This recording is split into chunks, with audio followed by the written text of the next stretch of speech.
Hey everyone, welcome to our Canal Days video series, and thanks for joining us for today's episode of the Dufresne's Upper Reservoir within Dufresne Park of Granby, Mass. I'm your host Carrie, here with my co-host, the local historian and founder of the Historical Tours of Greater Holyoke, Robert Coleman. As your personal tour guide, Robert will lead you through some of the most iconic sites and their legends of historic significance throughout New England's preeminent and pivotal state of Massachusetts. With his expert insights, every monument and memorial story comes to life.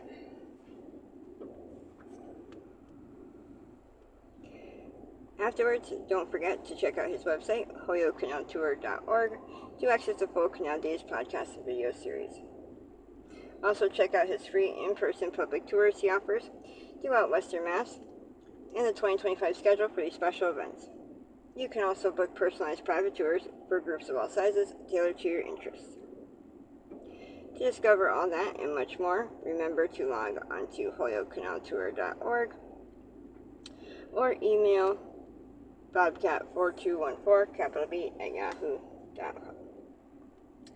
So, can you explain the reservoir at the highest altitude along Ingraham Brook is used for what purpose?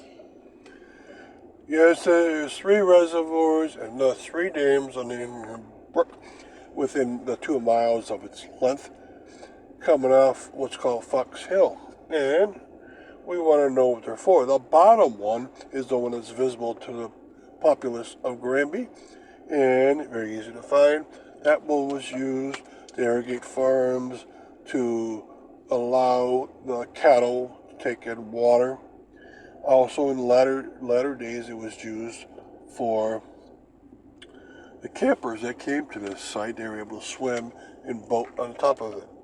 Now, the highest one up, and thus the first one you meet as the stream moves along, that was a supply reservoir to back up the water when needed. So the lower one, they backed it up because it had to be used. But the upper one, they backed it up as a reserve of water, reservoir. And it had a gate that could be turned open with a large wheel. And in the drier months, they could raise the level of the water because there were irrigation canals into the fields and an irrigation canal towards the cattle. And so they had to go up in the woods about maybe 3/4 of a mile or a mile from North Farm itself and open up when need be. So a typical farm reservoir on the bottom and a typical supply or backup water source on the very top. And also describe the reservoir within the middle of the Ingraham Brook and its purpose. Okay, that's by far the smallest of all. It's also the one the hardest to find. The one at the bottom is very easy. The one about 3/4 of a mile into the woods is, once you know where it's obviously a dam there. It's a masonry dam with a pit for the wheel, and so it's obvious what it's for and where it is. Now, the other one is about, I would say, about 300 yards downstream. It's tiny, and what it is called intake reservoir. And intake reservoirs are there to calm the water down because you have a brook coming off of a hill, and you want to make sure that the water, as it flows in the stream, doesn't kick up sediments, and when it comes down to the lower reservoir, have sediments agitate up into the water. The biggest enemy of a reservoir is the agitation of the water due to this flow of the stream. So it's there as an intake. So they're all different. One's a reserve or supply of water, another one's an intake, and the last one's a farm use. So the different sizes, different elevation, and different uses all along. Hello, today we're in Dufresne Park. I walked up this center trail, the one that has a map as base. It's a white blaze trail, but then I took a right after about a half mile onto a turquoise blazed trail. And I'm now at a place where they had an old-time reservoir. Still functions or stays here. Here's the dam fort in front of us. You can see that masonry blocks and then stones were placed off to the side of it, and then earth itself was placed to the side of that. It's a reservoir that at its greatest extent probably reaches back about 200 feet, but today it's in August. That's very dry. Today is dry, so it only reaches back about 40, 50 feet. All right, and look on the town-based map. Its colored map shows it as an orange blaze trail, but then it has a key that tells you that orange is white when you go out and see it out in nature. Now the other side of it,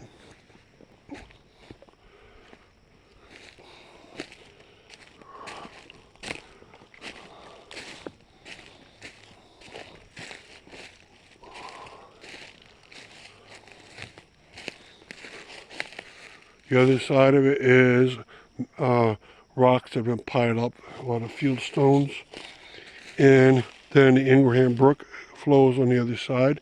There's a gap or a hole right in the middle there. All right. And you can see the dam is actually fairly big. It has a fitted rock on the very end, and then it embeds on both sides into the earthen embankment.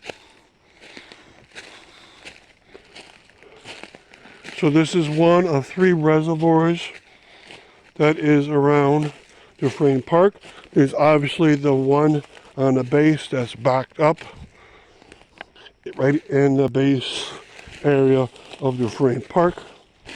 This was made by a farmer named Ingraham, and so it's called Ingraham Pond. It's a reservoir,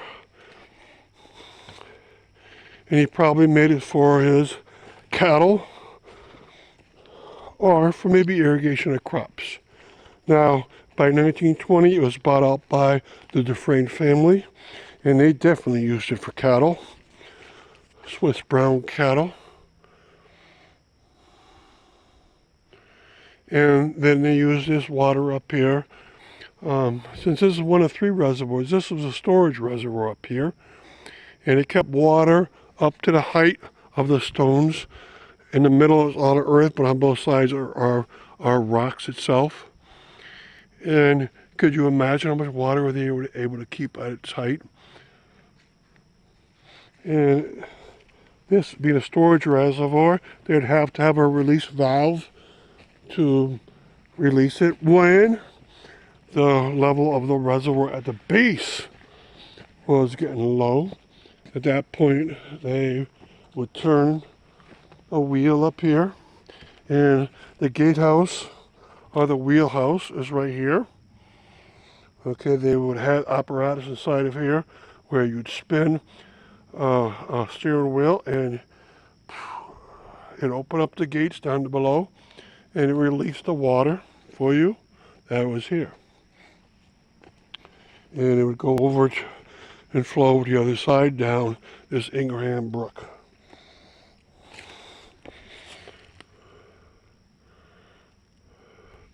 So a very nice system. You can see that the rocks are still fitted together. Sometimes there's holes, so be careful on the very top of it. Right? And this trail was actually top of the dam. Earthen dam with some masonry rocks on the face, whether the front face or the back face, to make sure that it holds together strongly. If you go up the Ingraham Brook a little more, there's a swampy area, and they wanted this water here to be stabilized and drop some of that sediment it probably definitely had coming up during storms and so forth. Now this is one of 3 dams on 3 reservoirs within the Dufresne farm area. Okay, one at the base, one up here, and then there's one in the middle. So what we're going to do is investigate that one and see what properties it has. All right, thank you very much. We're now at reservoir number 2 on the Dufresne farm, now Dufresne Park. And the Ingraham farmer made these three reservoirs. They first appear on topographic maps from the period 1905 to 1930. I cannot pinpoint it exactly at this time when they were made.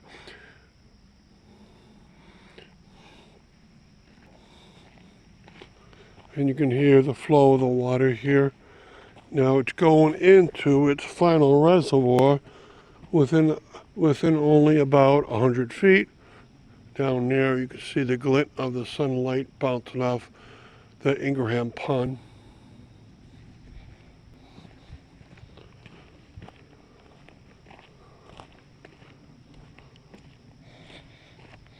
And it comes in through a concrete structure here.